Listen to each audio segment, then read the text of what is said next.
Hey everybody, welcome back to another fun and exciting Algebra 1 class. Today we are going to be on lesson number 8.8. Lesson 8.8 is on page 299. Wow, 299. That's amazing. You guys are really doing good. Almost to page 300. So keep going. We only have a few chapters left. This is chapter 8. After this one, we only have 4 chapters left. So keep working hard. And I know algebra is hard, so let me encourage you right there to just keep doing your best, keep pushing forward, okay? All right, let's look at this. 8.8, what are we going to be doing? We are going to be solving radical equations. In other words, something that has a radical sign in the equation. So we're going to be solving equations. We should know how to do that by now, but now we have to add radical signs to it. So let's get some steps. Take a look here at the screen and you'll see the steps to solving a radical equation. Number one, we want to isolate the radical. What does that mean? When you isolate something, you put it by itself. A lot of times we think of like somebody who has broken the law, they're a prisoner, they got in trouble, they're isolated from society. They're taken and they put them in jail, in prison, and they are separated from society. Well, that's the idea here. We're taking our radical and we're moving it to the side and we're saying, no, you are over here by yourself. So if there's any addition, subtraction, multiplication, things like that, you have to do those things first, move those to the other side, get the radical by itself. Number two, square both sides. Square both sides. What does that mean?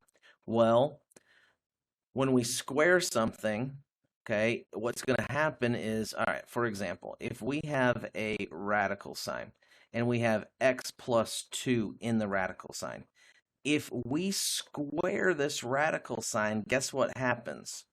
Well, it's kind of like canceling. It's almost like doing the opposite. So that cancels, that squared cancels, and guess what? All we're left with is x plus 2. Okay, so as long as we do that to both sides, what we're doing right there, that square both sides is eliminating the square root, because that's what we want to do. We want to eliminate the square root. So that's step number 2, is a square both sides or eliminate the square root. Step number 3, then we would want to simplify both sides. Do what you can do: add, subtract, multiply, divide, like terms, distribute, FOIL, those types of things. Step number 5, we are going to solve, or excuse me, step number 4, we're going to solve the remaining equations. So what's ever left there, we're going to move letters to one side, numbers to the other side. Basically, at this point, we're back to a normal equation. Maybe it's a quadratic equation, maybe it's a regular equation that we just solve out. Step number 5, we're going to check. Now, I know most of you don't like to check, all right? You should like to check because it tells you whether or not your answer is right, but some of you don't like to check. Let me tell you why it's important to check these. Because in these ones, you can sometimes have what's called an extraneous. I'll write that. It's in your book on page 299 there, the second paragraph, extraneous. All right, what does that word mean? It's kind of a big word. It's a weird word. All right, so what does it mean? When you have an extraneous root, here's what it means. It means that you have a solution that doesn't satisfy the original equation. In other words, when you check it, it doesn't work. So now, sometimes when you check your answer, it's going to say, no, that answer doesn't work. It doesn't solve out. So this is an interesting part here where we're kind of changing over. So in the past, every time we've checked the answer, it's always given us yes or no, is it right? But here, we might check the answer and it doesn't solve, but it's still, you still solved it right, still did it right, but it gave you a bad answer. Those bad answers are called extraneous roots. You should be able to find the extraneous root. How do you find it? By checking it. And we're going to do some of those. All right, so let's jump into it, and we're going to come back to that list here as we're doing this. All right, so here is an equation. There's our equal sign. It's a radical equation. There's our radical sign. Okay, so we need to follow these steps. Step number 1, isolate the radical. Good news. It's already isolated. Look, it's over here all by itself. It's on one side. That's the only thing that's over there. It is isolated. So we're good. Let's go on to step number 2. Square both sides. All right. So what we're going to do is we're going to put parentheses around the entire side. Everything on that side gets a parenthesis. Everything on this side also gets a parenthesis with a squared. We're squaring the entire side. Now, the other side only has a 5 on it, so we just have to square the 5 in this case. But in the future, you would square anything, even if there's a binomial, trinomial, whatever's there, you would square it. Okay? All right, so now what happens? Change this color, and here's what happens. This squared right here cancels with this square root sign. We just take what's under the square root sign out of the square root sign. Okay, that's why we squared it. We wanted to eliminate the square root sign. So we have x minus 2 equals, and then we square that. What is 5 squared? 5 times 5 is 25. Now we would just solve the rest of the equation. So let's go ahead and try that. Let's add 2 to both sides, and we're going to get x equals 27, and that would be our answer. Once we get to x equals something, we're done. Now, here's the last step, and that is check. And remember, this is important because we need to find out if it's extraneous. All right, so how do we check this? Let's plug it back into the original equation. So the x is going to go right here. So we're going to get 27 minus 2 equals 5. Okay, that's a square root. Go ahead and do this square root, and we get 25 in the square root equals 5. And what is the square root of 25? 5 equals 5. You might say, but Mr. Steve, the square root of 25 is plus minus 5. Okay, I've already told you this once, but let me remind you right here. We're only using the principal root, okay, and that's important. The principal root is the root with the sign. This is a positive 25, so we're only dealing with the positive root. I know there's a negative 5, okay? But in algebra, we don't deal with both roots. We only deal with the principal root. So the principal root is 5. Okay, now in Algebra 2, trigonometry, in the future, yes, we're going to have to worry about both roots. Okay, but for right now, we're not going to worry about it. We're just going to worry with the principal root. Okay, so 5. 5 equals 5, check. So we got that correct. X equals 27. All right, next. Let's look at this one. This one's a little bit more complicated, and I'm excited to show you this because, look, we have step 1. What is step number 1? Isolate the radical. Well, look what's going on here. This is not part of the radical. Look, the thing ends right there. The radical sign ends right there. In other words, that's the radical. That's what we need to isolate. So what do we need to do? We need to take this 4 right here, and we need to move him over. We need to get him to the other side because we need to isolate that radical. So let's go ahead and do that. Minus 4 minus 4. So now here's what we're left with. We're left with x squared plus 5x minus 2 inside the radical sign. The 4 cancels, equals x, and we do this, minus 3. Okay, negative 4 plus 1 is negative 3. All right, now we're ready for step number 2. What's step number 2? Square both sides. All right, now this is where I was telling you to be very careful that you're squaring the entire side. So we're going to square that side. Put this side in parentheses. We have to square the entire side. Don't just square the x. Don't just square the 3. We have to square the entire side. That's going to look a little different, okay? All right, now, this one's easy. This left side is easy because that cancels. Cancel, cancel, and we're just left with that. That just comes outside. We don't have to do anything there. Just rewrite it. X squared plus 5x minus 2 equals this. This is a little bit more complicated. What do we have to do? How do we square a binomial? Yeah, we FOIL the binomial. Okay, so outers. Let's go in order. Okay, so let's do firsts. So we're going to get x squared. Outers, negative 3x. Inners, another negative 3x. And then last, negative 3 times negative 3 is positive 9. positive 9. All right, there you go. We foiled both sides, or we squared both sides. We had to foil one, and then the other one canceled with the square root sign. All right, step number 3, simplify both sides. Okay, we need to simplify this. What does that mean? Well, what we're doing is we're looking at this side to see, do we have anything that we need to foil? Do we have anything we need to distribute? Do we have anything that we need to combine? No, we have x squared plus 5x minus 2. There's nothing we can combine, nothing that we can foil, okay? So let's look at this other side. Notice here we have something that we can combine. So let's go ahead and just combine this, and we're going to get minus 6x, minus 6x. I'm just going to go ahead and erase this and plug that in there, minus 6x. That'll save us a little bit of time. So minus 6x. All right, there we go.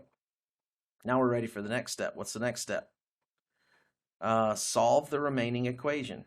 So we're just going to solve this equation, solve what's left. So how do we solve? Well, start moving things to the other side. Start combining terms. We should probably, let's start with this. Let's move x squared to this side.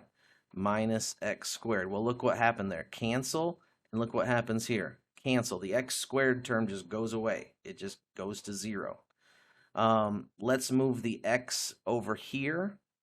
Plus 6x plus 6x. This one cancels, and we're left with what here? 11x. Now, you could move the 9 over here, but we're making an equation, so we want to get the letters to one side and the numbers to the other side. So let's take this negative 2 and let's move it over there by adding 2 to both sides. That's going to cancel. We're going to get equals 11. 11x equals 11. Divide by 11, and we get x equals 1. That would be the correct answer. Okay. Now, we're not done yet. I wish we were done, right? That'd be great if we were done, but we're not done yet. What else do we need to do? We need to check it. We need to plug it back in. Whoa, we need to plug it all the way back in? Yes, we need to plug it all the way back in. So let's go ahead, and I'm just going to rewrite it right here. All right, so let's go with x squared plus 5x minus 2 plus 4, and that's in the square root sign to right there, plus 4 equals x plus 1. Now, everywhere you see an x, we have to put this 1. So we're going to put a 1 here, we're going to put a 1 here, and we're going to put a 1 here. So what we're going to get is 1 squared plus 5 times 1 minus 2. That's in the square root sign. Plus 4 equals 1 plus 1. All right, so let's try to solve this out and see what happens. 1 squared is 1 plus 5 minus 2 plus 4. That's in the square root sign. 1 plus 5 minus 2 is 1 plus 5 is 6, minus 2 is 4.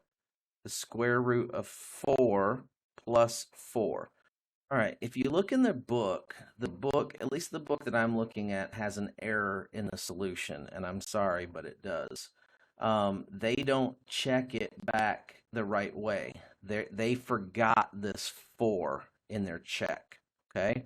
What happens here is we get an extraneous solution.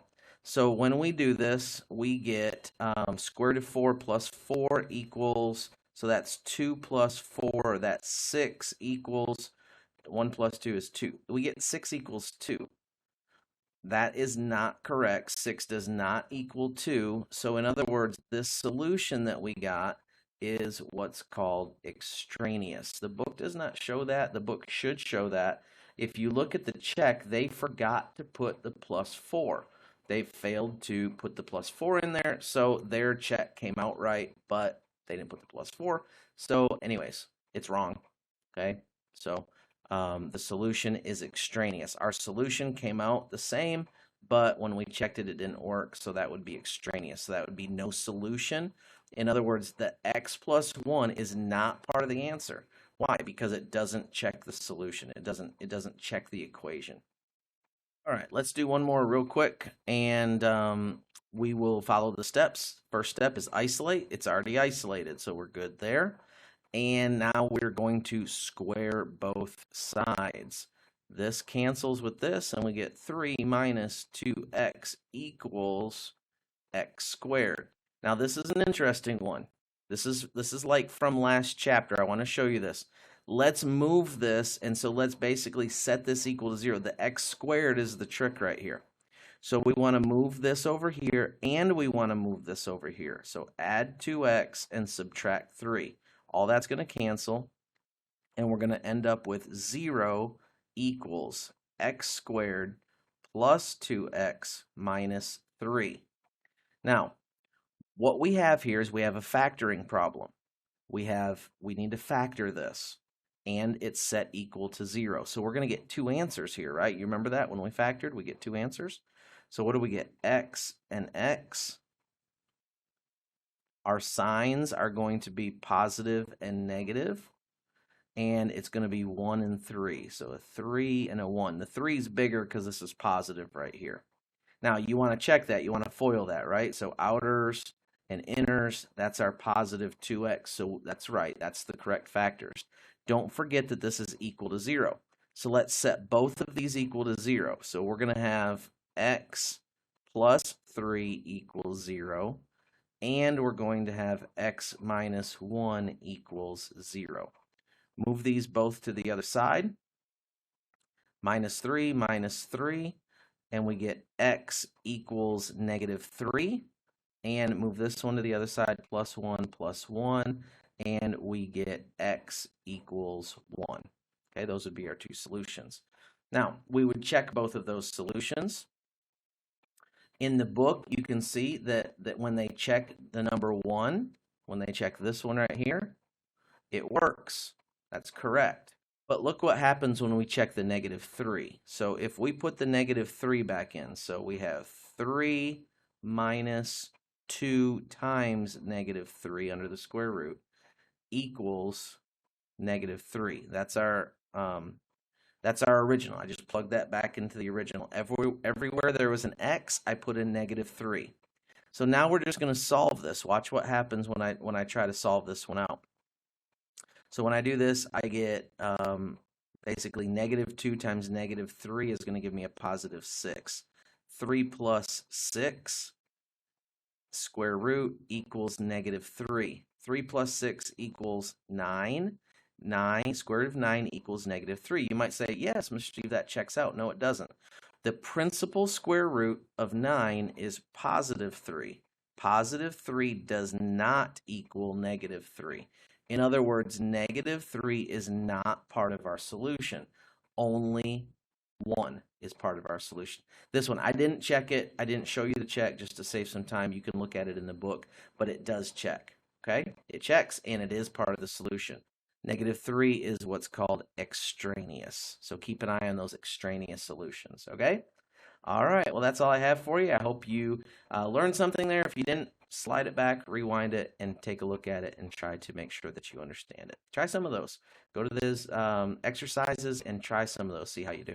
We'll see you later. Bye-bye.